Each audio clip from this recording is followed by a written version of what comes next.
All right, we back, baby.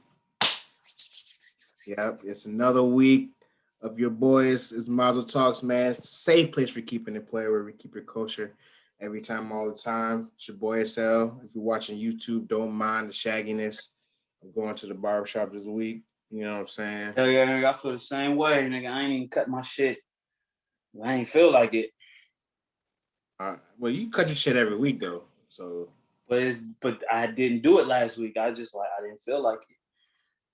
salute to you for still, you know, setting time aside, get your shit right, even though you might not be on the camera every week or be Yeah, outside. man. It make you feel good. It make me feel good. Like I feel like I could, just like that fresh, you feel like you could do anything. Listen, you know the trifecta, right? The nigga trifecta. What's the nigga trifecta? It's getting a haircut, getting your Mhm. car washed, and getting a pair of sneakers or a new fit. You Nigga, get all three of those in one day, nigga. the game's over, son. This is true. So this weekend was the first time that I got, because it's been raining all year. So I looked at this. I looked at the forecast. Like, oh shit, it's about to have about 8 or 9 days of no rain. Went ahead, hit the car wash. Mm-hmm. Went through there, got the deluxe. Went up there. Like, you know what I'm saying? 25, put the 25-30 on there. Nah, I didn't do that. I did the 15. I did the 15 with the tire shine, but then I had my own tire shine. Okay. Went in there, got them hub caps right. Yeah. So it's something about having a nice, clean car. If I would have had if I would have did the other two, I would have been acting different. But I only got the car wash, so I was only like a third of the way feeling, spicy. But it was definitely a good feeling getting that car wash. Yeah, I haven't had that feeling in a while, but outside's opening up. I did, so coincidentally, I got my car washed on Saturday too. So, it was car wash. It was like unofficial car wash day. I went on everybody's story. I seen so many people just going through the car wash or washing it. Like it's lit, but it's lit because you just want to ride clean, man. You know what I'm saying? Yeah. I didn't hit because of fuck ass sneakers, and every fuck ass was that drop really anticipated? Go what? Was that really anticipated? Them ones? Yeah, bro, those shits is fire. I was waiting for those for like 3 months. I saw them that they were dropping like 3 months ago, and I anticipated. I woke up. Go ahead and pay the $250. You could get them. No, bro, they dropped at 170, and at 10 o'clock by 11:30 that morning, they're at $400. Yeah, they're at $380 right now, and that's not including all the fees you got to pay to get them bitches. It is sickening, bro. Like, wait. I'm looking at two different ones. The Carolina Blue Jones. Yeah, but one looked like the back is a little bit lower. Okay, those are gray school. I'm looking at the gray school ones. Damn, they $325. Wait, for size 12, they $450. That's like that's like a 2,000% markup. Yeah, it's nasty, bro. Like I will never pay more than 100 over. Like ever. I mean, this is why I don't trust any celebrities that call themselves a sneakerhead, because you just have the money to pay for shit. So the only niggas I really trust as sneakerheads is Jim Jones and Wale. Fat Joe. And get Fat Joe and Currency too. Yeah. Yeah, it's just we gotta find a new outlet, man. The sneakers is just it's over. It's nasty, dead. Man. It wasn't even just sneakers. I expected sneakers to do it, dude. But I was on Foot Action. I was on Finish Line. I was on East Bay. I was on. I know how it goes, nigga. Unless you win a raffle, or unless you got a pair secured, it's in the air, bro. There's no way. They be having the nerve to tweet like, so. I cursed out Finish Line. I don't really tweet at people or like tweet at Finish Line app sucks. Oh my gosh, no, bro. Foot Locker is worse than Finish Line. Foot Locker sucks. The infrastructure is so bad. Like let me tell you my story. Let me get it off your chest. At 9:15, so the shoe drops for people that are listening. The shoe drops at 10 o'clock. At 9:15, I had the app open and I had the website open. I logged in my account. I went to the actual shoe. The shoe was there. Unless you go to the shoe and put your size in, and then all you gotta do is click submit. Now, mind you, I also work from home at the moment, so I have a laptop plus 2 extra screens. So I had the setup everywhere. At 9:15, different websites logged in, all accounts ready to go. All I need you to do was hit, submit, put in the cart and submit. Like I'm literally ready at 9:15. So 9:59 comes across. 10 o'clock, boom. Everything shuts the fuck down. Fucking finish line, motherfucking just push you in this little waiting room. Nigga, it can never handle the capacity ever. Foot Locker is horrible. Bro, Foot Locker is so bad. And then the thing is, like, I already expected Foot Locker to be on the BS, right? But the thing is, Finish Line had me in his waiting room for 2 hours. I never even got to the website, and then they're tweeting that the shoe was sold out. And when you look at the tweets under below, same people are going through the same shit. They're like, "Yo, I haven't even. You got me in this waiting room for 45 minutes. How you sell out? Like, it doesn't make sense." But I also realized that the Nike and Jordan still making their bottom line, and because of the 100% every time. They're never so nasty. Nike, Jordan, and Yeezy. They're never ever gonna be like, oh, we're overstocked, or we can't get rid of these shoes. It is the demand is so much higher, and they're controlling the supply so much. It's crazy. But then I know sneakers. I know everyone knows how sneakers is, but sneakers so fucked up. There's times where I'll go on. I got some. Like on the iPhone, it showed the clock and how it hit. I go down to the second. I'd be like, all right, it's about to turn. We're 5 seconds from 10 a.m. So I'll be like, all right, I'm gonna get on the app 2 seconds before, right? Yeah. And nigga, I'll get on, and the shit will say sold out, and it ain't even 10 a.m. yet. It's and then it's like. I want us to unshackle ourselves from. We can't because we're children. We're still listen, right? The kids that we were when we was growing up and we couldn't have shit. We're still those kids and we want to get those things we couldn't have. There's a lot of shoes that I'm like, yo, I could not get when I was in high school and middle school. The Aqua 8s, certain J's, some 3s, some Flints, all this shit. I couldn't get them. But now, like you said, we getting in our 30s. We have money. We could buy the things we want, especially things from our childhood. So we're still chasing to collect all them things that we felt like we missed. But they're fucking capitalizing off it, and they got us by the balls, nigga. But we can release ourselves. We can release ourselves. I can, but I got out the game for a while, and then once you get back in, that's the problem. You can't get back. Yeah, you can't leave. You should have never left. I can't leave. Yeah, that heartbreak. Yeah, because up until 2012, you was still copping everything. You was copping shit when it came out. Yeah, and then I got out. I think it was one of these heartbreaks too. You know what the heartbreak when I got the game? Because your ass, nigga. Oh, the 88s. Yeah, nigga. Nigga didn't even want the shoes. Like, oh, let me go get it. Let me try it. I was like, you know what? I'm done. Bro, because that's how it works. It's like the people that don't even like like I said, any hit that I've gotten on sneakers, it's been when I was passively doing it, bro. Passively. When I wanted the Flints, when they dropped, when I was, all right, I got Foot Locker open, I got Finish Line open, I got da-da-da. Guess what happened? I ain't get shit. But when I was just like, oh, let me just do it, boom, oh, I hit. Boom, oh, I hit. You know what I'm saying? And then it's a mind fuck. We gotta release ourselves from this shackle. All right, too, man. We can do it. They got good product. That's what happens when they got good product. The product is dope. Like the product is very dope. You can't even deny it, because when the package comes to the door, and it's still that same feeling when you open them, you check them out. I love the new shoe smell. That's my favorite. The smell of a new shoe. Yeah. I love it. But see, that's why. And see, I thought I was good from the sneaker game, right? Because I wasn't really into Jordan and shit like that. I liked SBs and Dunks and things like that. Those are even harder to get. They fucked up the SB shit so much. I can't even humbly get a pair of Dunks. There's no humble Dunks no more. There's no way you're getting. They still retail for $190, but nigga, you're not getting them for $100 and $90. Nigga, yeah. The university Dunks that came out, the red ones, the blue ones, them shits are $400. They retail for $90 and $100. Crazy. So game was nasty, man. You know what I'm saying? And then I was like, all right, fuck it. I'm gonna go to like my classic. I'm gonna do like shout out to my man Franklin. I'm gonna do my 1980s drug dealer shit. You know what I'm saying? But then that just don't quench the thirst like getting them J's or them Dunks or them. It's different, you know. It's different.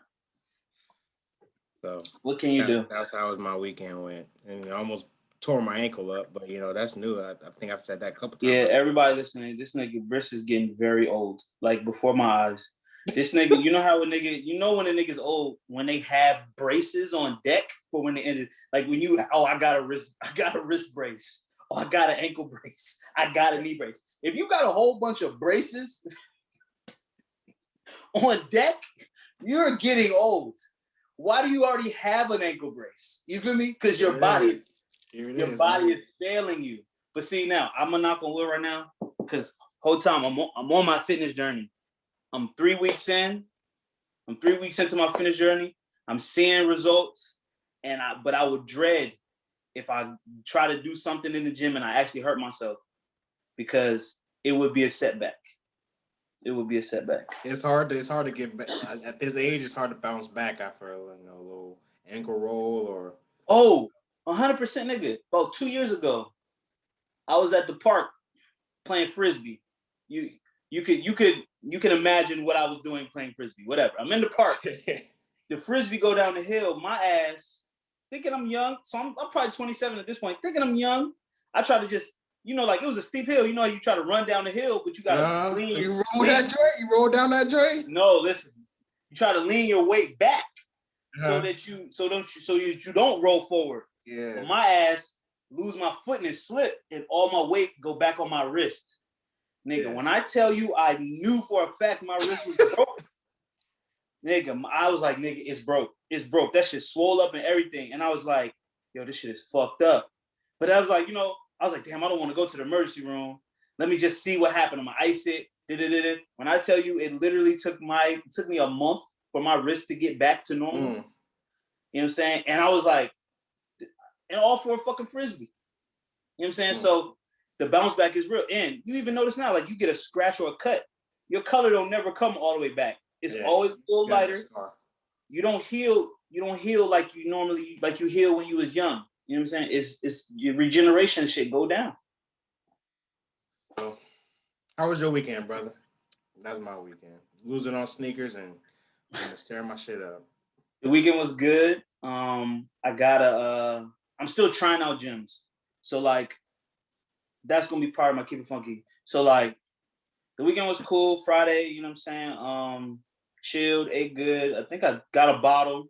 You know what I'm saying? The Bruno Mars shit dropped. I was in my whip. Sipping. I haven't done the test yet. How's the car test? Nigga, it's there. Cause like whole time I was waiting for somebody to pull up on me. So I was like, all right, I wanna, cause it's hard to park around my crib. So I was gonna give them the spot that I was in. So I went to the car and I had already went to the ABC store and I was like, let me go ahead and put this shit on in the whip. Cause I already heard it in the headphone. Put this shit on the whip, cracked the tequila open. Nigga, I was like, oh, it's official. It's official. It'll make you feel, you know what I'm saying? You lean your chair back a little bit, do some illegal shit in the car. It was certified. But that's a damn near perfect song, my nigga. Jesus Christ. Yes, sir. But Friday was kind of whack because we still under restrictions, right? So the kitchen's closed early. They stopped serving liquor at 12. So I fucked around, ended up trying to go out after 10 o'clock. It's over for you. It was a dead mission. Like went to a spot, they was only serving liquor, they were serving no food. I hadn't even ate yet, so you can't just start going in fully. My plan was dinner, drinking, right? Yeah. Couldn't even go out and get no food because kitchens are shutting down at 10. So that was kind of whack, but I ended up getting some food. It was chill. Saturday I cleaned the fuck out of my house. I mopped the floors. It feels so good, you know what I'm saying? Really good. Did laundry, bathroom tub, everything. You know what I'm saying? You can eat off the floor. So that felt really good. And then I got an amazing nap. Talk about an amazing nap. Did I go to the gym on Friday? No, I didn't go to the gym. So I didn't go Friday or Saturday. But then Sunday, trying out gyms, I went to Gold's Gym and they gave me the tour and shit. It was cool. The dude that gave me a tour is actually a black dude. So it was pretty cool. Then I got a very good workout in. I did triceps. You know what I'm saying? And then, you walk around, you know what, day one when you was in the gym, how you see yourself in the mirror, And after you've been in that joint for like some weeks, you look in the mirror. I'm like, okay, I see it. Mm-hmm. It's working. It's working. You outside? I'm about to be in April. After April, catch me in April, May. Cause I'm not.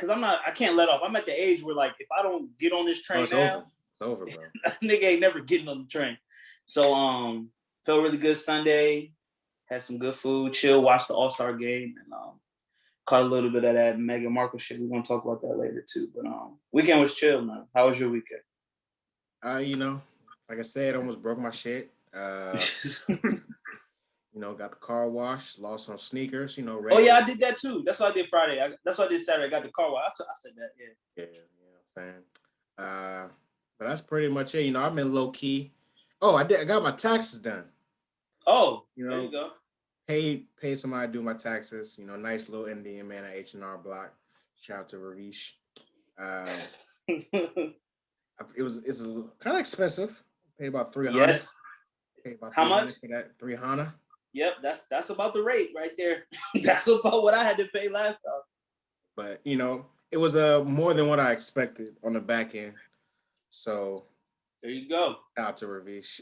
That's all. Listen, and ain't nothing like getting money back from the government. Yeah, because you know they take all my shit. You know, I realized I was getting taxed at 22%. I'm like, God damn. Yeah, because you know I did my taxes, so I went and looked at the brackets. Yeah. And I was like, okay, I understood. You know, just getting a better knowledge. My Republican bone was itching. Nigga be like, God damn, when niggas start hitting them 100,000s, listen. Shout out to the people that are making over 80,000 and making like, and he's like, so you're not getting no stimulus. You're getting taxed at a high fucking rate. You know what I'm saying? It's just, I understand. Listen, I understand. Like I'm not one of the people that can't see the other side. Yeah. When you getting that bread, you like, nigga, why am I paying? There's some people that pay 40%, my G. 40% in taxes. That's crazy. That's why they do all that illegal shit. That's why they do all that offshore shit, charitable giving. They like, nigga, I'm gonna. And that's why they spend the money too. Because if you spend it, it's harder for them to tax you on it. Yeah. Or pro tip, you invest it. Because there you go. Invest it. First off, when you invest it, you don't pay taxes on anything you're investing unless you take the money out. Yeah. That's pro tip. And then I'm also learning, you know, it's okay to not have money in your account, like savings, if your money is allocated somewhere where you're making money on that shit. So there's people listening. You know what I'm saying? You don't need you need a nest egg to sit on when shit happens, right? Mm-hmm. But you should be investing your money when possible so your money does something for you. So that's what, you know, since this times, I mean, just COVID and all shit, I've been hearing a lot. You got to let your money work for you. Mm-hmm. You don't want to let your money just sit there. That's why I keep my money on the block. Smart. You know what I'm saying? The little niggas got to eat, and I got to eat too. You feel me? True, I'm saying. I felt that. You know what I'm saying? Everybody got to eat. You know what I'm saying? Shout out to Wayne. He said, re-up, stretching and flip it. Re-up, stretching and flip. Damn, Wayne was that nigga. Yeah. He was that nigga. Now he's bald and, yeah. Still fucking bad bitches though. But I was gonna keep it funky about the gym. So I'm on my gym membership journey. You know what I'm saying? I'm trying to find the right gym for me. And it's like, it's more difficult than I thought it would, right? So I realized I kind of know when I want to go to the gym. I want to go to the gym in the morning. You know what I'm saying? I go to work at 10 a.m. So I have a chunk of time in the morning where I could get a good workout in. You know what I'm saying? So, and that's how I actually started my little fitness journey. I was waking up at 5 a.m. and I did that for the first week. So I found that I liked that. But there's some mornings you don't feel like doing that. And the gym that I was going to, when I switched from the morning to the night to the afternoon jump, the gym was so crowded. And so I was like, this is not right. Because I know that I'm not going to be able to go to the gym every morning how I want to. But when I go in the afternoon, I don't want it to be fucking tight and crowded. It's still COVID going on. You feel me? I don't want to be waiting to get to a machine or waiting to get to a bench right now. So I need a gym of a certain size and shit like that. So I'm trying to find that balance. And then also, these fucking annual fees they got people paying. So you pay your monthly fee or whatever to go to the gym. Pay your registration fee, all this shit. They trying to fucking rob us too much. Take Everybody this get a fucking, ride. take this $40 and let me in this motherfucker, okay? And let me bring one person with me every day, okay? Take this 40. They want to have registration fees and annual fees. And I'm like, why the fuck I'm paying you 40 a month. You want another 50 a year on top of that? Okay, I don't know the overhead of running the gym. I'm sure you gotta switch out equipment. It's probably very expensive on some level. Okay, but I don't give a fuck. I'm the consumer. I don't give a fuck. So I'm trying to find a place where the annual fee is okay. And then they don't want to tell you when the fuck they're gonna take the annual fee out. Listen, my bills ain't on auto pay. I need to know when money coming out. Cause I gotta make sure it's there. Feel my, like I said, my money is on the block. My money ain't in the account. Yeah, you gotta go get it. You gotta go get it. I gotta deposit it. So it's just becoming a process. I hate annual fees. I hate crowded gyms. I hate the way that men's locker rooms smell. I don't go in the locker room at all. I don't. I have my drawstring bag. I take my hoodie off. I put it in my bag and I carry it around with me in the gym. The men's locker room is a wild, wild west, my nigga. And that was one of the joints that turned me off from Crunch. Cause I went that motherfucker and it smelled like hot ass and sweat. And it was like, I was like, I really was about to vomit. You feel me? And I'm like, and there's dudes in there just standing comfortably with their shirt off, laughing. I'm like, how can you tolerate this smell? You feel me? Yeah. So yeah, man. It's a lot of shit that's going into me making my decision. So I've tried Goals, I've tried Crunch. You know what I realized? I was spoiled by VCU. Oh, that's a really good gym. VCU gym spoiled me. The size. Fantastic gym. The activities, the swimming pool, the basketball court. I was spoiled. I realized that. And, you know, I'm just being real. Like, I need a gym because it's part of my routine now, especially as I get older. But it's look just at the why. That's on my list too. But I'm like, damn, them niggas be nasty in that motherfucker too. Oh, listen, little known fact, people that don't know, I used to work at the Y. I used to trap at the Y, you know what I'm saying? Now, the YMCA is men's bathroom is the definition of the Wild Wild West. I would go down in that drain. There'd be niggas in there butt-ass naked, just chilling. You know what I'm saying? Especially with, like, the sauna and the steam room down that joint. Also, I used to hear some things that they used to do a lot of Craigslist meetups in that joint. Crazy. See, because listen, how much was a membership? You used to sell memberships. How much was a YMCA membership? I mean, so if you were, like, outside the tax bracket, like, standard was, like, $50.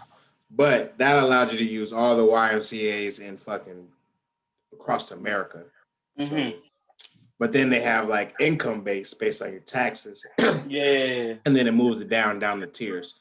So, you know, but then there's stipulations and things like that. But you know, I understand your gym journey, you know, my local gym, you know, right down the street from me. They just happened to decide to not, you know, renew the lease for the location.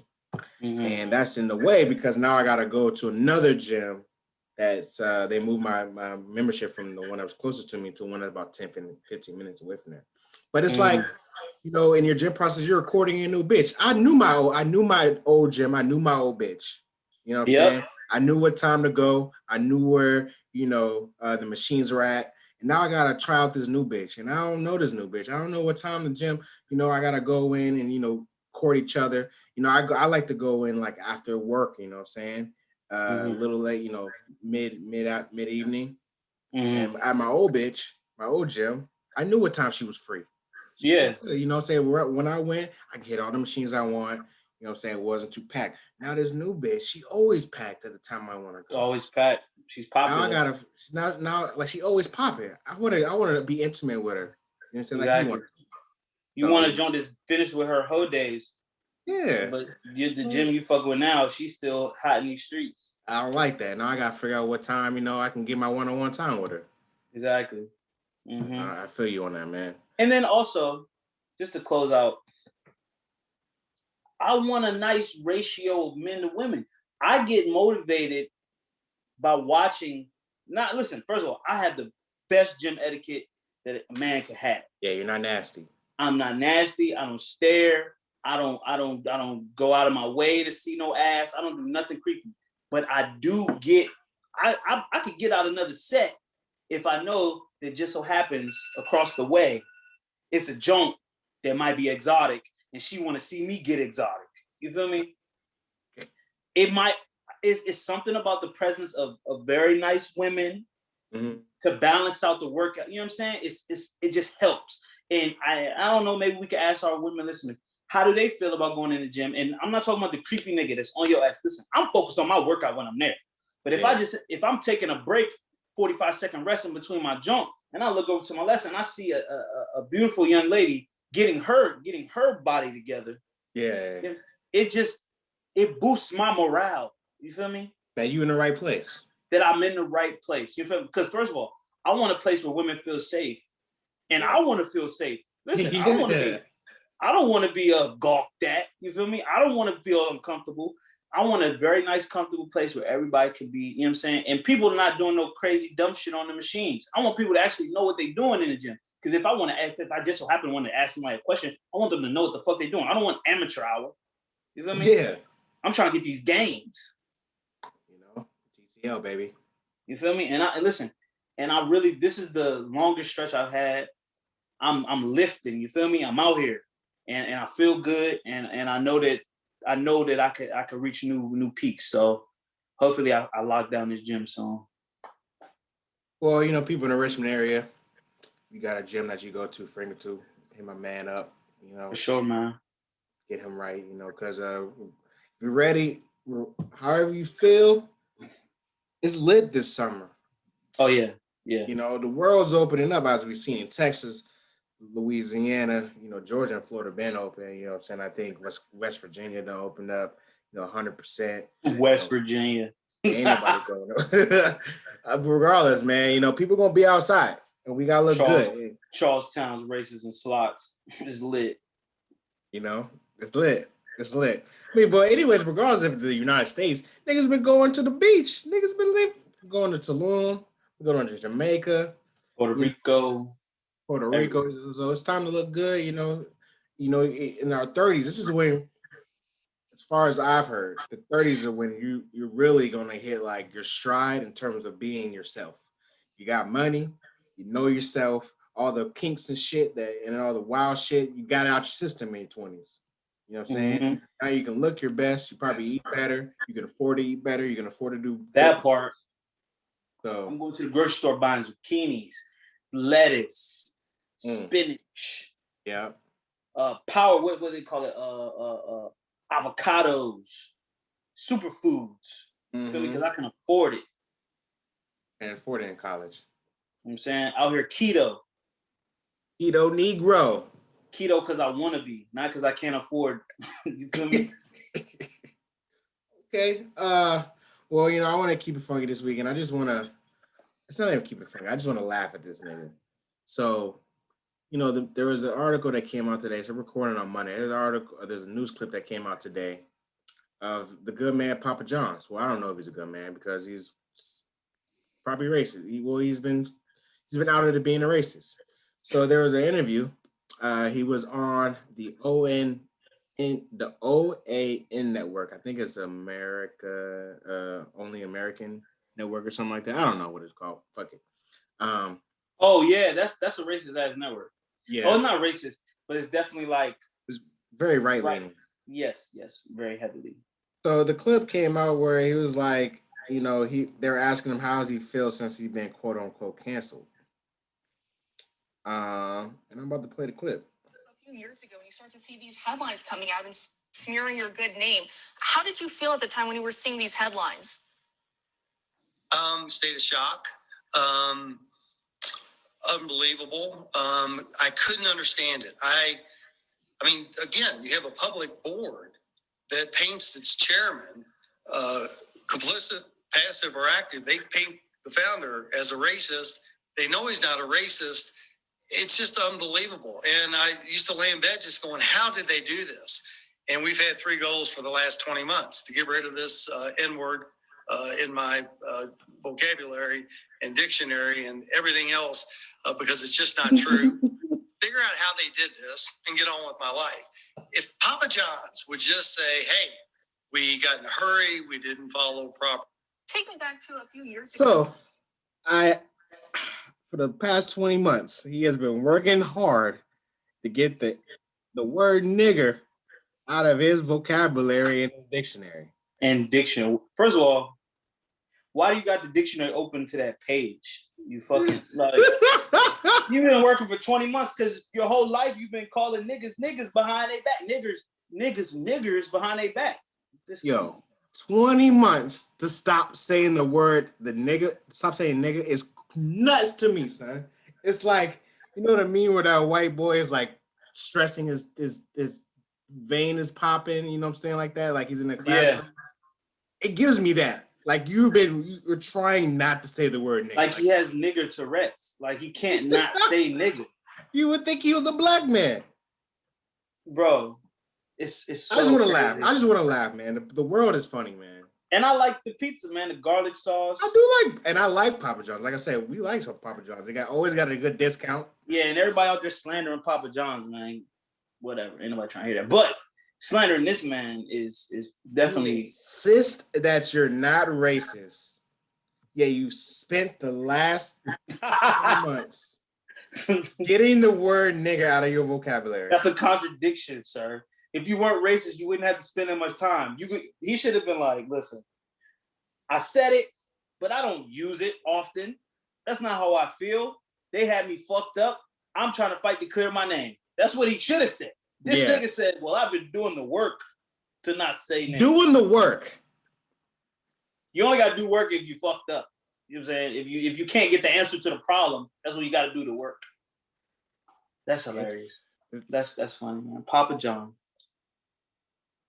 You just gotta put a mic in front of a white man and just let him talk, and he'll just tell you how. Oh, listen, they can't hide it. They can't hide it. He couldn't hide it. That's why. Listen, that's why after all this time, they was like, God damn, this motherfucker couldn't stop saying it. Like they probably was coaching him behind the scenes. Like, look, when you talk about black people, don't say it in the N-word, okay? Don't say it. Don't say it. And he was like, all right, I'm not gonna do it. But them niggas, and then come on, son, he couldn't help himself. You think he went to nigga therapy? He had to. He probably was under hypnosis with somebody with a motherfucking watch talking about don't say nigger. Don't say nigger. Man, come on, son. He was in the AA meeting. You know what I'm saying? Hi, my name is Papa John's, and I just can't stop saying nigger. And everybody turned around and looked at him like he was crazy. Listen, and shout out to John Witherspoon because I retweeted John too, and he's like, better ingredients, better pizza, better niggas. Better niggas. Bro, it's just like it's so deeply ingrained, the hatred and the superiority. It's just he didn't know how to move. He didn't know that he couldn't say it. You know what I'm saying? He's like, shit, back in the 60s, we could say it all day. They was saying it on TV. Shit. I could eat Aunt Jemima. Uncle Ben I eat Uncle Ben's every night. Shit. Oh, a matter of fact, you know what's crazy? Because last week I watched The Help for the first time. I've never watched it. It's not a bad movie. It's a good movie. And it makes you realize that, like, obviously Black History Month, we go through the history of Black people in America, and we know about how we've been oppressed. But it shows just how, this place takes place in Jackson, Mississippi, The Help. Mm-hmm. Jackson, Mississippi. So I already know this is real racism. Yeah. This is they call you nigga. Listen, it was so much shit in that movie that's like, I can't believe that our people had to go through this. You feel me? And it's just it just reminds you of how these people were programmed. You know what I'm saying? They're programmed to think that they're better than you. And I'll just say one thing from the movie. There was a part of the movie where they didn't want the maids using the bathrooms in the house because they're like, oh, they got different diseases than us. So if they use our bathroom, we're gonna catch their diseases. So they built outhouses for the maids, so they had to go shit outside and pee outside. Mm. You feel me? So that was very fucked up. But then I also always remember, you see those pictures of Black people being lynched, and there's a whole community of white people just standing around the dead body. These are the white people, okay? Not that they were slave owners, because white people love to say, well, only 10% of the country, only 10% of white people even had slaves. Yes, but 100% of y'all motherfuckers was racist. And I was saying 100%. 99% of y'all was racist. And the 99% of y'all that was standing around these dead bodies when they was lynched and beaten and tarred and feathered, standing there taking a picture next to the nigga. Oh, they hanging a nigga tonight. We're gonna go down there and have a good old time. Yes. That's what most of these Hey, white you know people how are. racist you gotta be because that's the go seeing a person get hanged. That's the move for the night. Bro, they did not believe. That was their move. That's Friday night. It's the move. What you doing tonight? And we're not just, it's not just the dope. We're taking the kids down there. We're gonna speak. It's a show. You feel me? These are the people we're dealing with. And those things in their nature, it doesn't just go away in 160 years. They don't breed them out. You know what I'm saying? You feel me? Yeah. There are a lot of good people that just so happen to be white, but there's a lot of people that are white that ain't good people. Fucked up. That's the move, boy. Listen, you just gotta laugh, son. At this point, you just gotta laugh. I got to. Nigga talking about I took 20 months of nigga therapy. I took 20 months of therapy to stop saying nigga. Yo, son. 20 months. I know his PR was like, son, for real. It took you 2 years, and you still ain't there because it looked like he was about to let it slip in the interview too. It looked like his ass would be saying, to get the N-word out of my system, I took therapy. It's amazing, man. It's amazing. Oh my God, son! Like, he gives me the impression that he just says nigger like often, like a automatic weapon, just nigger for no reason. Oh yeah. Like he just says it for no reason. He doesn't hold it back. Shout out to no, not shout out to him, man. I don't know. It was that was funny. I had to laugh at him. Also, I had to laugh at Kodak Black, the good brother Kodak Black, and Pooh Shiesty arguing and beefing over nigger things. We don't help ourselves out all the time. Yeah. Come on now. I'm on both sides of the spectrum. You know what I'm saying? I can call out bullshit. They're currently beefing on the internet about who does the money fan best or who spreads out money the best. Shout out to the Boondocks. Great show.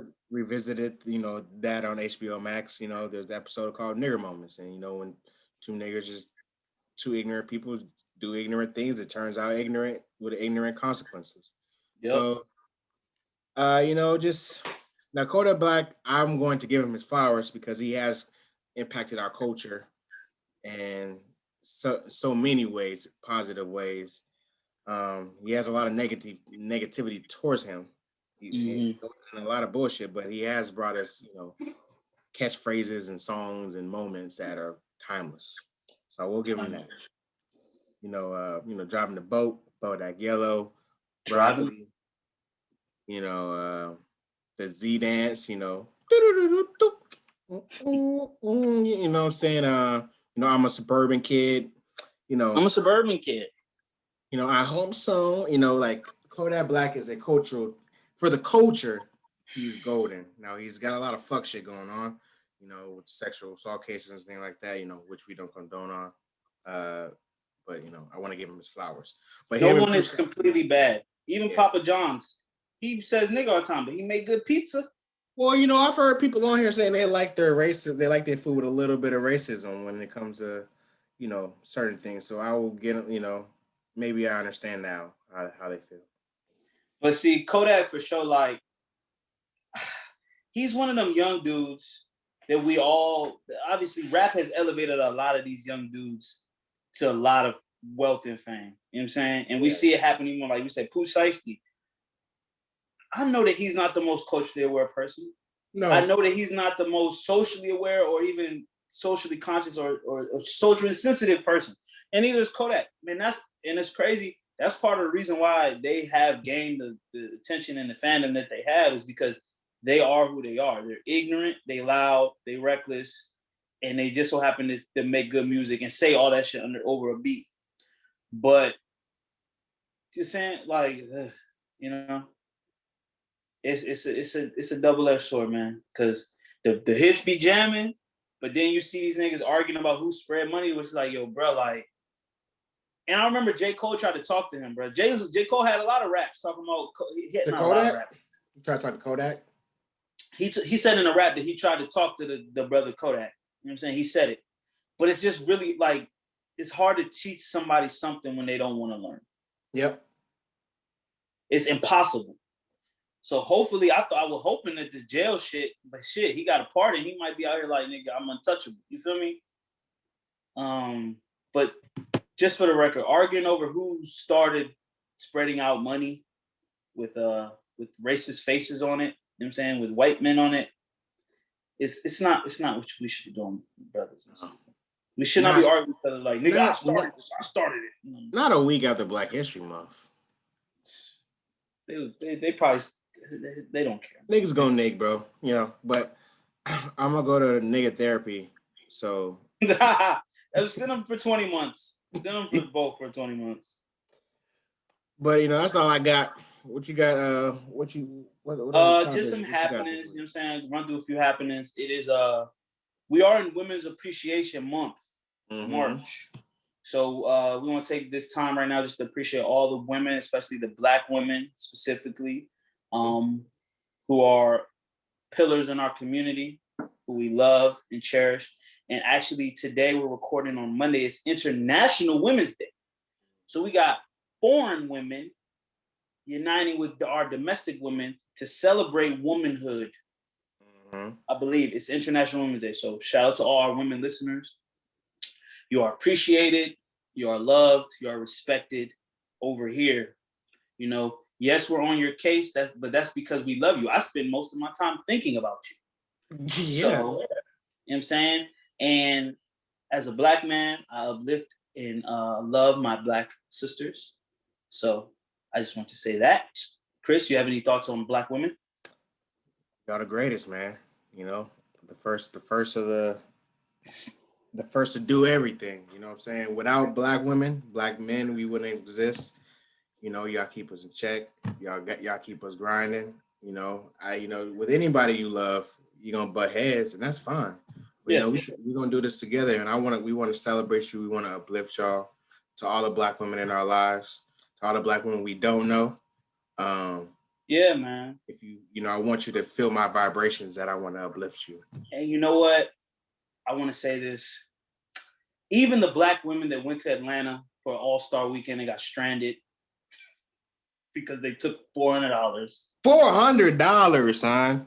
I don't know. I feel like a lot of this was scamming, but I'm going to run with the story that I was told.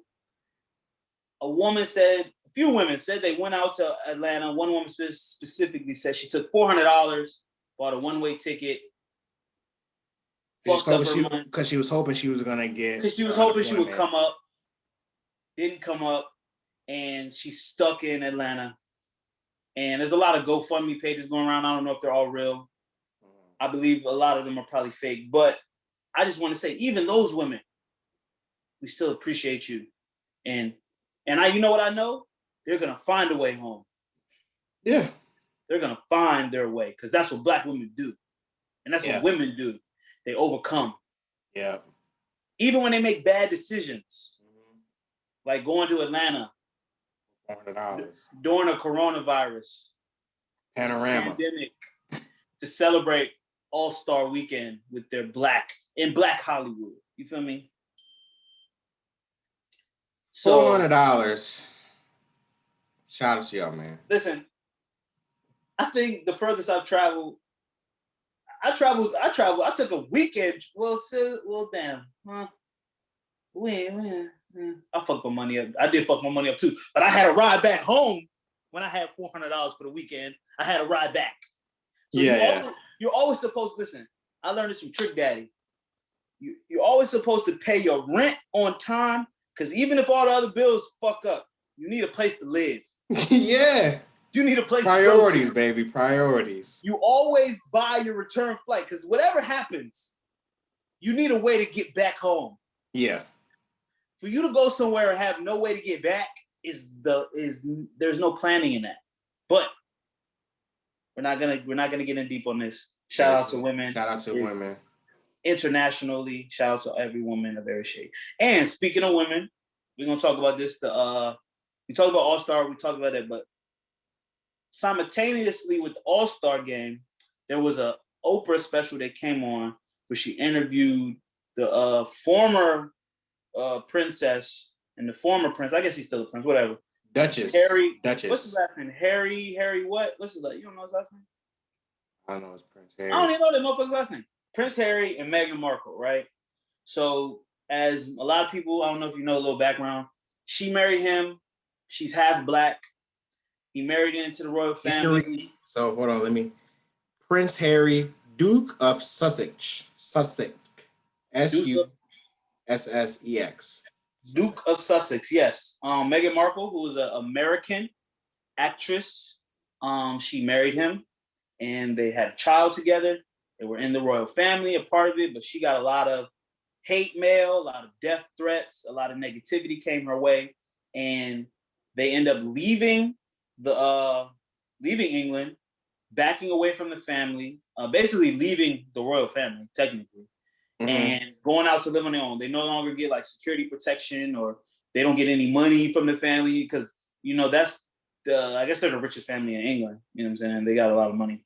But and it all because of the way that she was treated by the English press and by the royal family. And Chris, your thoughts? Yeah, it's I appreciate the tell of and the tea of the royal family. Chris likes tea. I do. I like the mess. You know, I think this is a time where everybody is just, and this is a time where everybody just wants the truth, regardless of how old the institutions are or how many people or, you know, the celebrity or whatever. We just want the truth. So, and I appreciate Meghan Markle and Prince Harry of giving their truths of what they've done to get away from the trauma and what they've dealt with, regardless of how you feel about it, or, you know, if they're billionaires or millionaires or whatever, or, you know, they got privilege or whatever, they still had experiences that they had to go through, you know what I'm saying? And I think it's interesting. I think it's very interesting. I mean, it's not like it's a far-fetched to know that the institution of the family is racist. Now, what Prince Harry said, I was watching this morning, actually. He said, like, his grandmother and stuff like that, the actual people, his family, they weren't actually racist. They didn't do anything racist, right? Mm-hmm. But the business side of it, yeah, there was racist institutions and people in the business side of it was being racist. And the problem that he felt bad about, and which was his real grievance, is that they told him that they would protect his wife from like tabloids, and, you know, the tabloids were saying all types of racist and nasty shit about her, as the tabloids do, especially in the UK, which is, we want to talk about racism, like European racism is full and thriving. We deal with American racism all the day, but, you know, that UK racism is thriving. So, you know, they told him that they would protect Meghan Markle, you know, from tabloids, either telling the tabloids to relax, you know, or just say, you know, just discourage, you know, all the bad press or whatever, but they didn't do that. So that was I think I appreciate him standing up for his wife, regardless of how he may feel about his family or whatever. And he did what's best for him and his wife and his children, which is what a man should do. Yeah. Especially when, as a man, he said he was trapped in a system where he was just living life because he didn't have to deal with they probably dating white women or whatever. But when he started dating a black woman, he started telling him the game, like, nah, this. He started seeing things with his third eye open now, and started being. There were synchronicities between what his wife was going through, what his mom went through, and they literally got his mom the fuck up out of here. They killed her, assassinated her. So I appreciate him doing what he needed to do to make sure his family was safe. I appreciate it. That's stand up. And 100%, man. white men But when they white men when they white men when they decide to interracially date, especially black women, they uphold their queens. I will tell you that. as they should, man. You know, you hit it on the head. Like, if your wife and someone you love is receiving death threats and is very and there's a threat on her life and she's uncomfortable, she's unhappy, she's suicidal, she's depressed, you want to do whatever you can to help her. And it seemed like that's what he did. He removed her from the situation, removed his family from the situation, and from what I know, they're doing all right financially and otherwise. Oh yeah, they signed like $1 million deal or whatever, like Spotify deal or something. They getting paper. Yeah, so that's a good thing. But it just shows you again how deep that racism goes. But like, this is the royal family of England. The last, like not the last. There's obviously different. There's still kingdoms and monarchies, and well, they're not even really a monarchy. They're the most famous. They're the most famous. Yeah, so the most famous in the world. This is the royal family of England.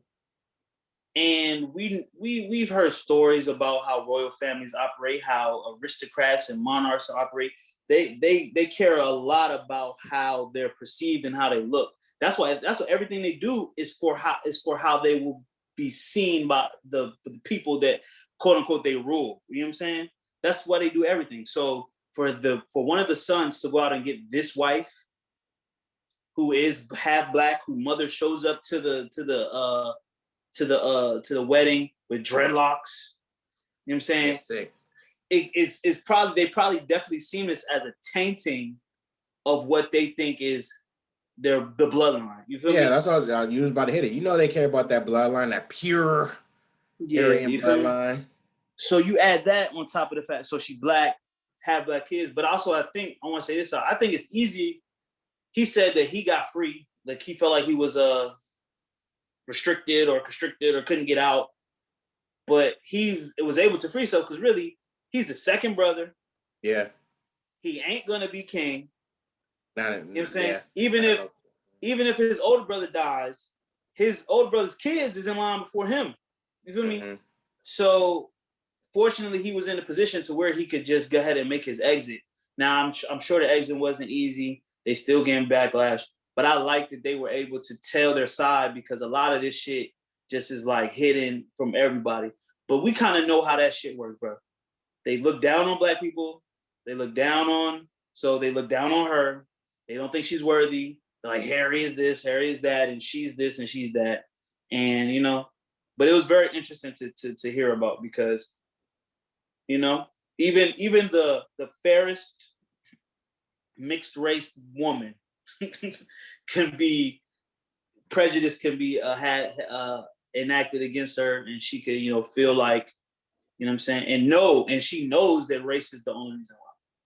I mean, listen, if anything, this is something for our mixed friends who are, you know, feeling in between, you know, the line of their black and whiteness.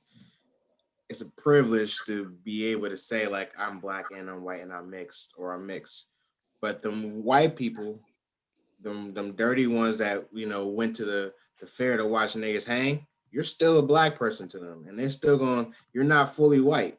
This is something like we like full black people.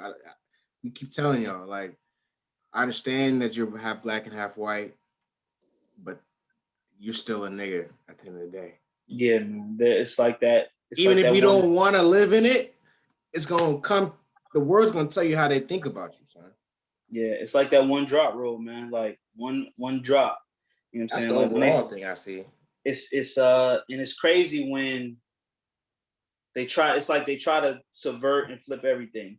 It's crazy when our skin has so many magical, wonderful, natural benefits, but they try to say that it's negative and bad and evil. You know what I'm saying? Like, or innately not as superior as them. When, you know what I'm saying, when you go out in the sun, you get skin cancer and you burn. When we're naturally protected. But you know what I'm saying? There's just a lot of things that they a lot of positive, universally positive things that they try to bring down to their social level and say, oh no, this is actually the bad stuff. We need to stay away from these people. These people are this, these people are that. Bro, have they seen their bloodline? Like, and it's crazy because they talking shit about Meghan Markle, but she looks like the most holy, intact, healthy person they had walking in that fucking Prince house. Prince Andrew looks like a corpse walking. They age like grapes. But they don't die. They live long as hell because they keep swapping out hearts. They get their hearts from their slaves. Listen, did you hear that story? It was a while ago. There's a nigga in somewhere in Florida that didn't know that slavery ended. Wow. It's like it's a story about the last. I gotta Google this real quick. The last slave, bro. Like he found out like a few years ago. Nah, son. Bro, I swear to God, bro. It's a true story. It's the last slave. Like an Uncle Ruckus type nigga? No, he's not Uncle Ruckus. He was just a nigga that didn't know slavery ended. He was in a small ass town. He had no idea. That's nice. Oh my God. I mean, technically, he's not wrong. If you want to look at it with your third eye open. Yes, but I'm just saying, like technical slavery, like plantation slavery. Yes. But it's just funny because they live so long, but they're definitely probably all those QAnon conspiracies, like they're drinking the blood of babies. They're probably doing some shit like that. I mean, come on, man. The dude Prince Andrew is literally like skin and bones. Like, I don't even know how he's breathing legitimate air. So, prayers to their family. And, yeah, man. And they got the peace they need.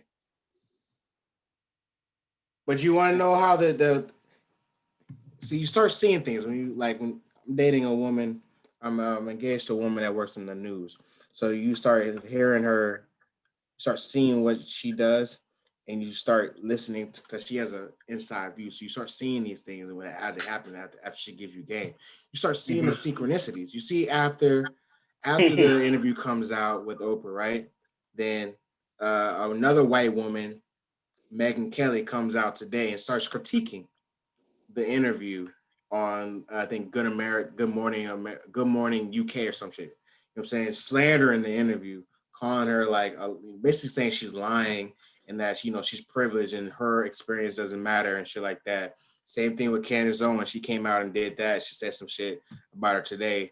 And it's interesting because anytime, and this happens every time with Black people, when somebody's Black involved and they give out their experience and their trauma, there's somebody that's come in, especially a Black person, usually co-ops it and says something negative against the movement.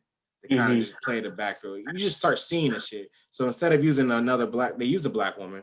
They use another woman to basically say their story is bullshit and not valid. How they create smear campaigns. So it's crazy when you start seeing shit like this. It's like, wow, you couldn't even wait a day to do the smear campaign. Meghan Markle is less than 25% Black. Her son is less than 12% Black. Her and Harry implying that everything that happened to them is because of their Blackness is a sickening level of scapegoating. What Harry is doing to his family, who cannot respond, is unforgivable. This is a Black woman. That's Candace Owens. Why are you defending the fucking royal family? And I'm not even gonna call the royal family. Why are you defending them? It's crazy. And I really believe something is evil and rotten inside that woman. She's married to a white British man. Of course she is. Of course she is. I'm not gonna call no woman. I'm not gonna call. I try to publicly not slander Black people, and I'm not gonna call her the C word. And it's Women's Appreciation Month. Yeah, I'm just gonna say it's nasty. She been nasty, man. It's like the day after, and you're gonna you don't do this for. I mean, I don't follow her. I'm just like, why you still can't invalidate their experience? You know what I'm saying? Like, this woman was a actress. She was making her own money. She was on a huge show. What is she? According to Candace Owens, she was a D-list actress. So she was in Suits for like 10 years. She was a main character. It doesn't matter. Like I just don't you don't need to, the worst thing somebody could do is invalidate somebody's experience. Oh my God. You know who Candace Owens is retweeting? Jason Whitlock. Oh, that see, so I was that close to calling that man a coon. I'm trying to get away from that. I don't fuck that nigga is the worst. I It's like, mean, listen, I understand critiquing black people and their reaction to the world. I get it. Trying to take the emotions out of the way that we react to people coming I at get us it or for whatever. I sure. get that. And obviously not taking on victimhood and feeling like everything is because, but you gotta call it like you see it. And some shit is just what it is, okay? You know what I'm saying? I don't know the ins and outs of the royal family or that family and Meghan Markle and Harry, and I don't know it. But I do know about prejudice, and I do know that sometimes the answer is the simplest one, and you don't have to make it deeper than that. Yeah. So we can move on. And like I said, during when that was happening, All-Star Weekend, All-Star Day, even though people in Atlanta was celebrating All-Star Weekend, All-Star, the 3-point contest, skills competition, dunk contest happened during halftime of the All-Star game. It all happened. It went down. Yeah. And it just, for me, my takeaway is that Steph Curry is that nigga. Okay. Yeah. That's where I was going. He solidified that. That is a bad bright boy. That is a bad light-skinned motherfucker. Yeah. That's that. When I tell you that from the Davidson days, watching him play and his ability to make shots, I've never seen anything like it. And I The watched greatest shooter of all time, man. Greatest shooter. I watched all the hardwood classes on NBA TV. That motherfucker, and I watched him torch the Oklahoma City Thunder for years in the Western Conference.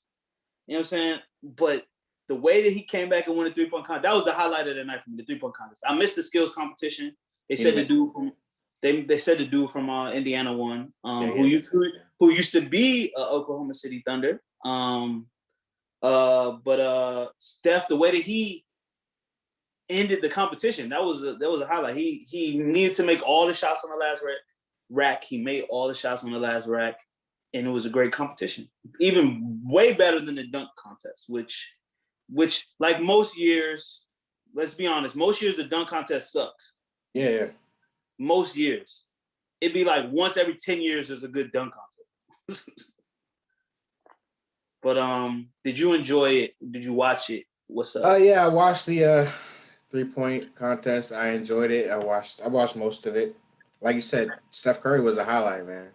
And then during the actual game, him and Dame, it's their ability to shoot from half court like it's a regular jump shot is illegal. It's not fair. So it was just impressive watching these men shoot the ball. Like, I just like Dame ended the game from half court. Splash. You shouldn't be able to do that. That doesn't make sense. Like, you know what I'm saying? Like, it's really Dame and Steph. What do you think, bro? What do you think has made humans excel to this level of skill? Like, niggas, was it just because, I guess, is it just a progression of the game? Like, all right, when basketball first started, there was no 3-point line. Then they made a 3-point line, and the game just keeps extending.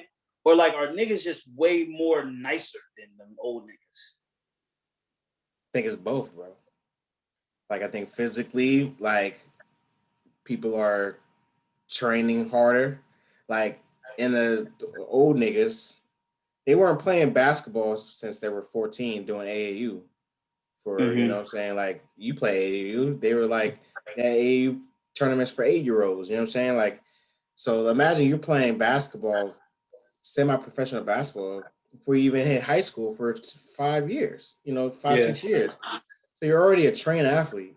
So imagine like you're developing your game to your skill set. Steph Curry isn't the biggest guy. I mean, in real life, he's a big dude. Like, he's 6'3", but in the game in the NBA, he's still small. So you can't go to the rack everywhere. So you got to extend your game to get better shots. So that's what he did.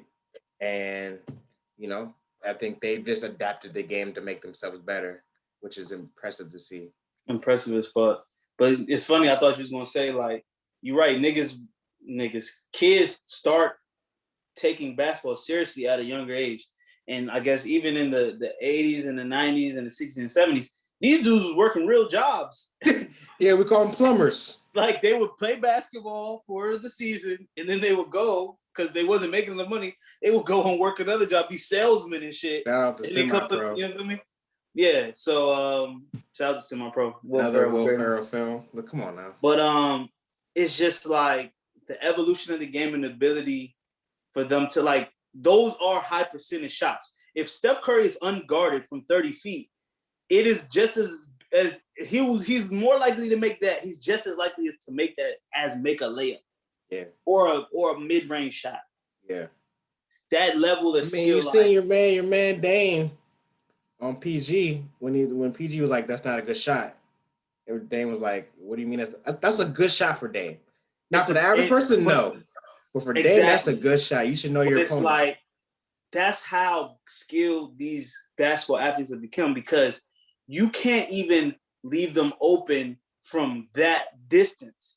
Yeah. You feel me? Because they can hone it. They can hone in on the basket from 40, 30, 35 feet away, which is, like I said, growing up, we never saw that. Like, I'm trying to think of who shot from out there before Steph. Nobody. Like, you could see that shit in a high school game. Like, I remember, like, I always pay homage to Scotty Reynolds, who went to Herndon. He went to Herndon High School, and he went on to be a All-American at Villanova. He will pull up from half court. He will pull up from 3/4 court. But this is high school. Yeah. You ain't never seen nobody do that shit in the NCAA or the NBA before Steph Curry. And then Steph, and then his contemporary Damian Lillard started to do it.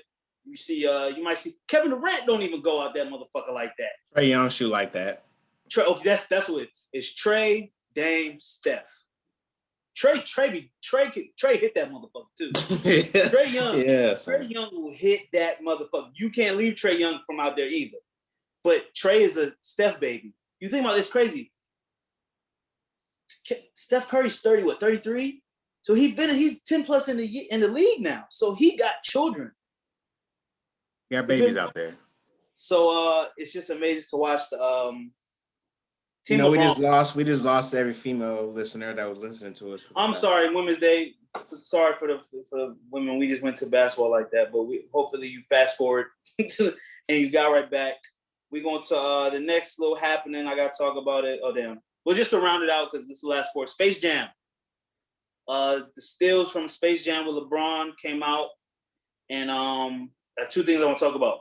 What do you think LeBron James' hair budget was for his Beijing and his hair plug pieces? Now, I think he got Beijing. I think he got the good Beijing. You know what? What did they do CGI? You think they got CGI? That'd be the best way to go. CGI the hair.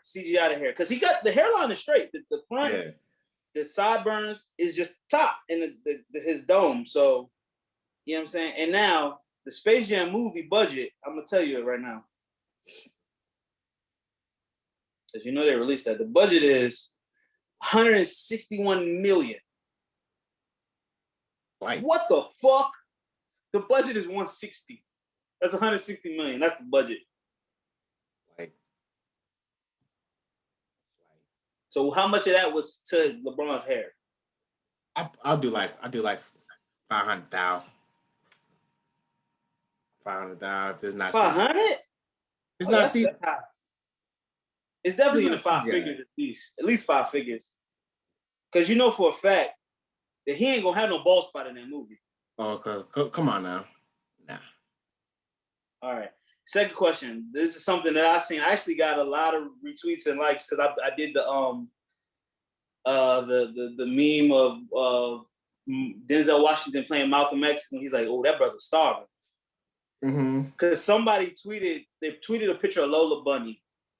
If you don't know, Lola Bunny is Bugs Bunny counterpart. She's the female bunny that was in Space Jam, and she was very quote unquote sexy, voluptuous in the first Space Jam. In this one, she's not as voluptuous. She doesn't have curves. She doesn't have breasts.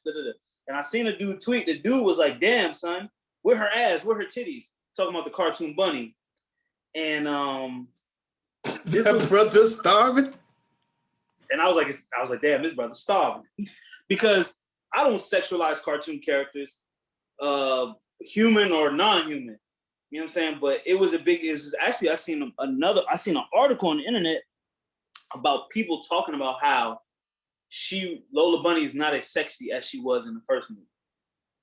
What are your thoughts? Listen, I think it's weird when adults sexualize anything children related, and that's weird as fuck. Like people be talking about, like if you sexualize, like adults put their inner thoughts and sexualization on things that for children it's weird across the board.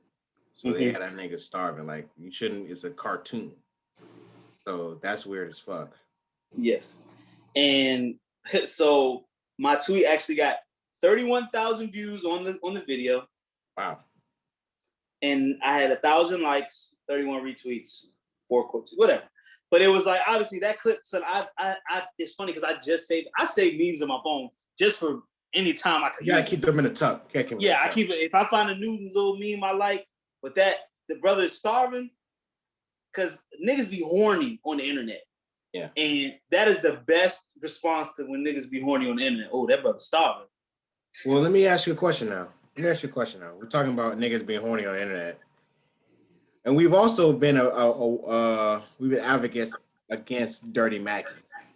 Now, in the spirit of International Women's Month, is it okay to dirty Mac if you know the person going smack is not going to treat the woman right, or they don't like, that if they're on record, black women, or they on record like showing thirst to another race. Your relationship to the woman is what matters. Yeah. This will get the women followers back, the women listeners back engaged. Yeah.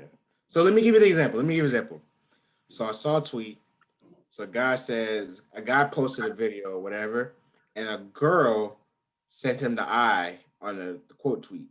And there was another nigga under the tweet that says, "Don't worry, you're not his type." And they put mad pictures of him thirsting on white women. Is that, and the woman that sent the original thirst, she was a black woman, and the dirty macking was showing the original post. So the woman was doing the dirty macking. No. The woman was showing thirsty. There was a one man. He did a picture, random picture, selfie. Black woman shows thirst on his picture. Copy. With the eyes. Under the picture, under her tweet, there's another man saying, "Don't worry, you're not his type," and had a whole picture collage of him thirsting over white women. Why do you have this collage? Why did he have one? This see, but is that wrong? I see wrong on both sides. First of all, it's a double tech for me. First of all, the nigga that responded to a woman showing interest in this nigga, he's lame. Yes. This is when someone says that's not gonna get you the pussy, bro. It's not. It's not. So, but it's very lame. Now, he'll reveal himself as a nigga that likes snow bunnies soon enough. Mm-hmm. And it's not your duty to fucking expose this nigga. That's corny internet shit off top. Mm-hmm. And to answer your first question, like when is it okay? There is a time where that's okay. Okay. It's all about your relationship to the woman. If this is a close female friend of yours, a sister, a cousin, someone that you're related to, or someone that you have close ties with, that's the only time where you should interject yourself as a man to either block or stop some type of interaction going on between a man and a woman. Otherwise, you need to mind your fucking business.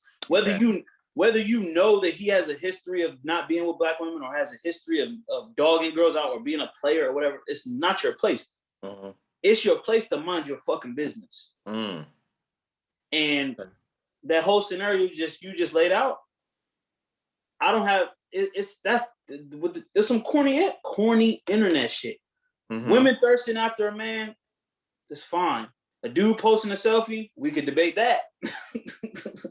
But it's like, I said it was egregious on both ends. Yeah, because like dudes posting seductive. But he's not. But if you spin it, you're protecting a black woman. No, so you're okay. You're okay with, in the potential long end, you're okay with that black woman getting hurt as long as the game is the game. I'll ask you this question, Chris. Okay. What do you think that man's intention was putting up a collage of that dude thirsting after? Do you think his intention was he was trying to get the pussy? He was dirty Mac. His dirty Mac right there is ejection worthy dirty Mac. Get him out of here. Thank you. His intention was not to protect a black woman. And first of all, that's all that I hate to use these terms, but that's that they talk about alpha male, beta male shit. That's some beta male, gay ass. That's like the dude that tries to act like a girl's friend to get the pussy. You feel me? That's like a dude. That's the dude that tries to act like he genuinely is a friend to somebody to fuck them. Okay. You feel me? That's some weak ass shit. That's not how you get the pussy. And if you do get the pussy, that's some sympathy pussy, and she ain't never gonna take you seriously because you're a fucking simp.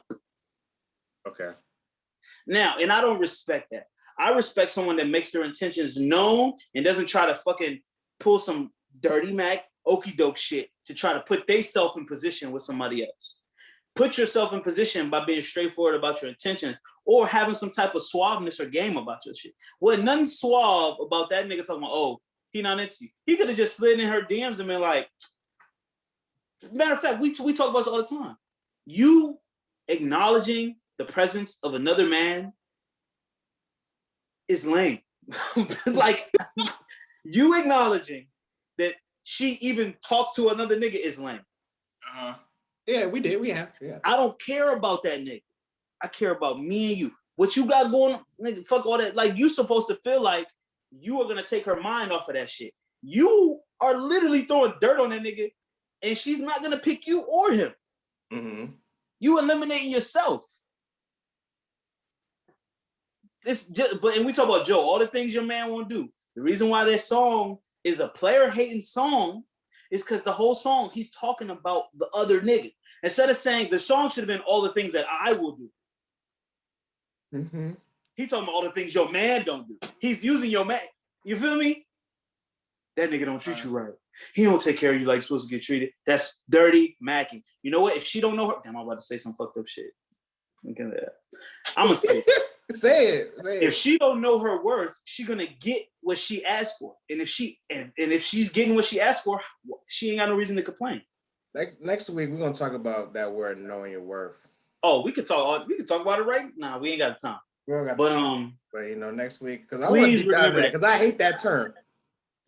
Please remember that. But it's 100% that nigga's corny. His intentions were not to protect the black woman.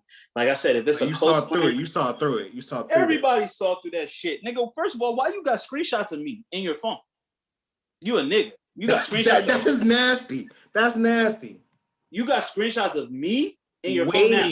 So that means you was waiting. That means you was waiting to shoot. You was waiting to snipe. And I would love to see, this is when I get on my little creep shit. I would love to see the time that passed between her sending her tweet and the dude replying to her tweet. Because then that would tell me how nasty that nigga is. Let me see. I'm about to look at the tweet. And now also, this is separate from the issue, but the dude that was thirsting after white women, who was a black man, he's nasty too. It was about a year. It was about 3 months. That's even sicker. It was 3 months. So she Whether responded to his tweet she responded to his tweet in November. The nigga under the replies posted his response in. All right, that's less nasty than if he did it 29 seconds after. Just imagine you had that in the tuck. That's nasty. But that's still nasty, bro. I'm gonna try to put this in the best way that I can. As a man, when you're pursuing women, the competition, you should not see the competition. Because in your mind, you should be the victor. You should be the one that's gonna obtain the prize. And if you don't obtain the prize, which is the woman, you should feel fine with knowing that you gave your best effort with the most integrity in your pursuit of getting what you wanted. You're an upstanding black man. You're upstanding. Your morals are very strong. Because there's some things that I won't do for pussy, but guess what? There's men that there's nothing they won't do. You feel me? Yeah. There are men that will go to, that will not, there's no length they will not go to. when it comes. Listen, I know some dudes that have stalked women, waited outside. They have prayed. They have like, okay, and this goes beyond like, okay, I know she frequents this place. I'm gonna find out where she works. I'm gonna wait outside her job and then try to bump into her.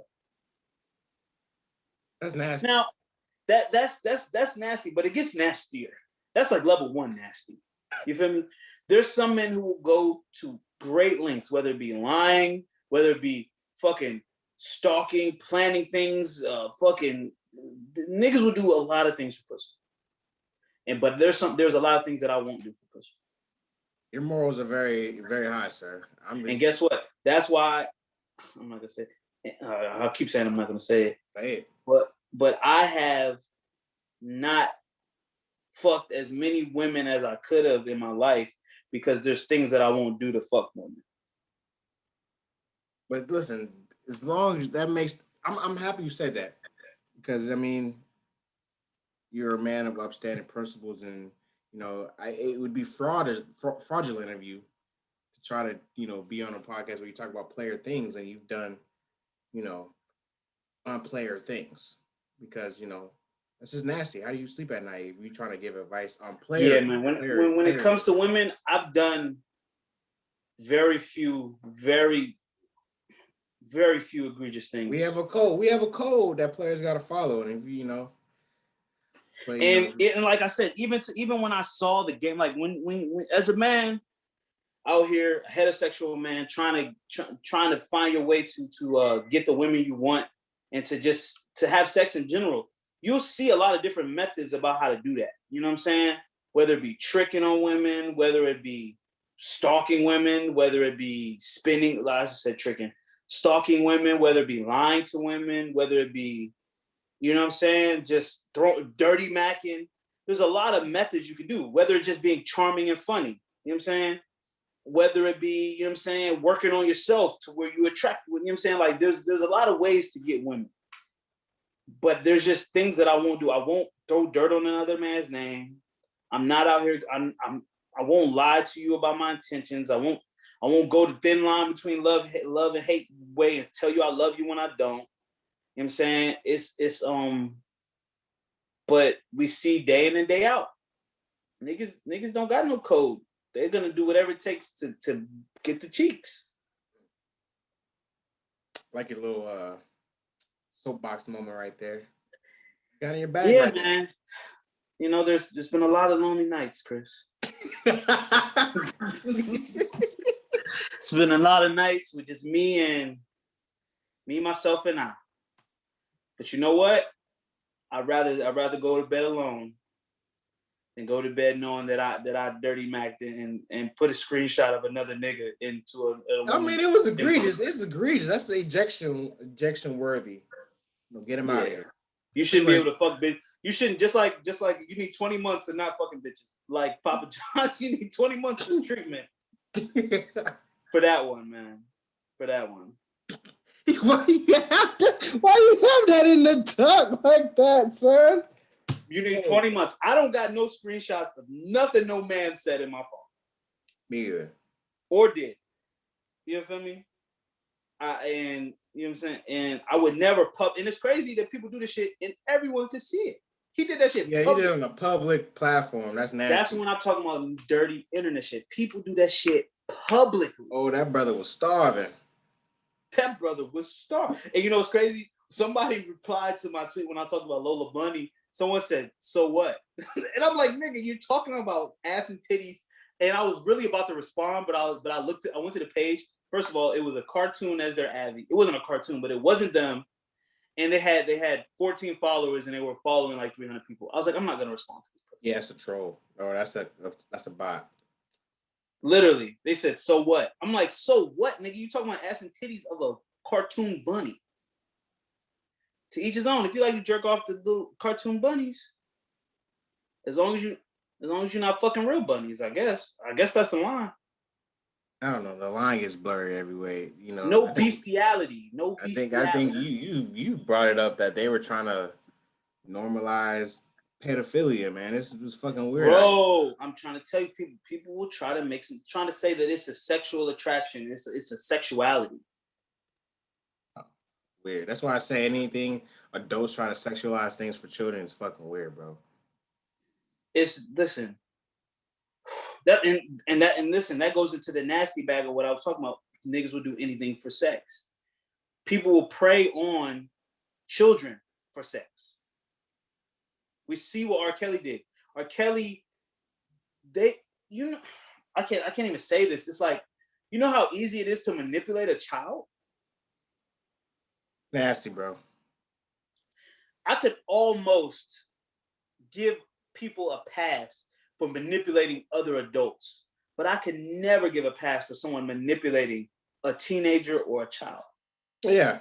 You're a fully grown adult with a position of power over someone, and you are using that to manipulate them. That is the most fucked up thing you can do. I don't have no sympathy for pedophiles. I don't. Like, I refuse. I don't give a listen. If I promise you, I would murder myself. I would kill myself if I started to have thoughts like that about children. I would take myself out. I promise you. I would say, you know what your I would morals, do? listen, I'm telling you, your morals is top notch, brother. I would hit the hard restart, nigga. I would hit the hard restart. You gotta go to therapy. I wouldn't even go to 20 months of therapy.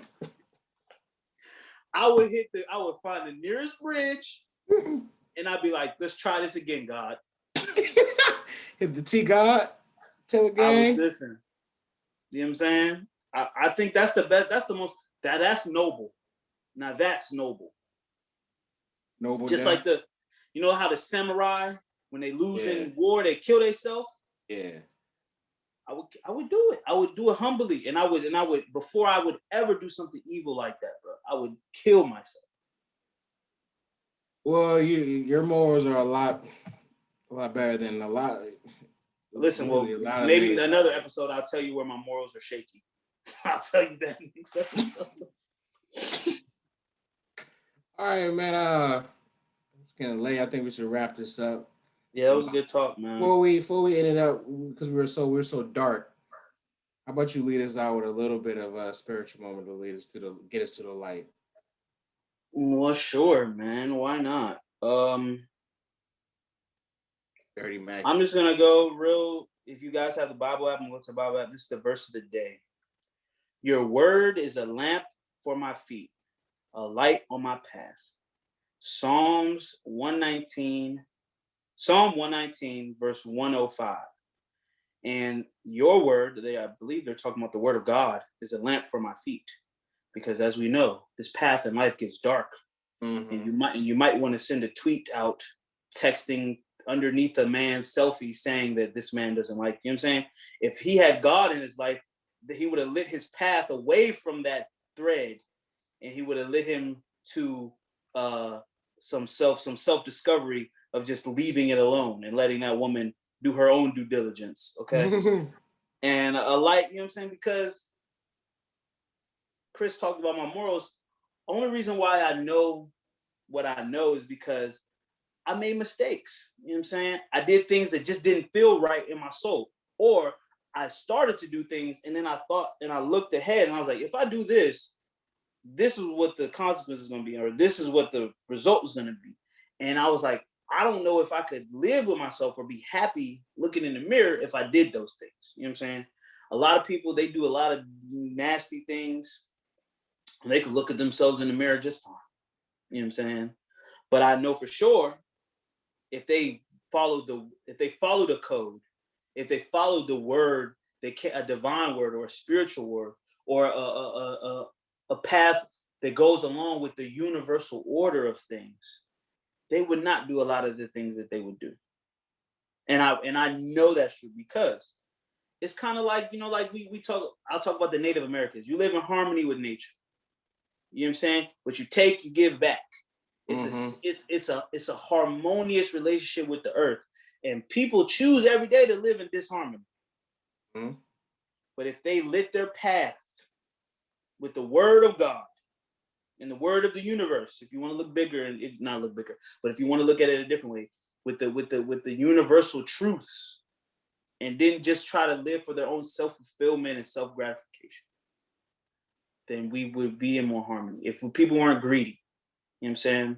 People didn't succumb to the wrath and vengeance. You know what I'm saying? We could definitely be in greater harmony.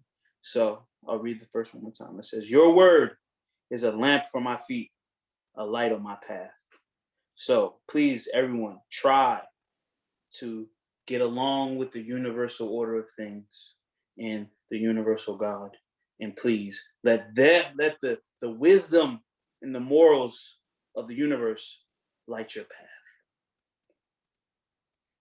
Thank you. Thank you. Amen. Thank you, Terry. Thank you, T, for getting us out of that dark place we were. But we got to go there sometimes because we're a little procrastinating. Unfortunately. I want to, do a little pub. You know what I'm saying? My artist son has a show in Greensboro this weekend. Hey. Yeah, we're back outside. If you're in the area, you can come to my company Instagram, buy some tickets. It's like $7 or whatnot. Come get some good live music, some good music for your soul. We got a whole bunch of artists dropping coming soon. I got a Patreon in the works, so I'll drop that link for people that want to come support your boy. Get some exclusive content.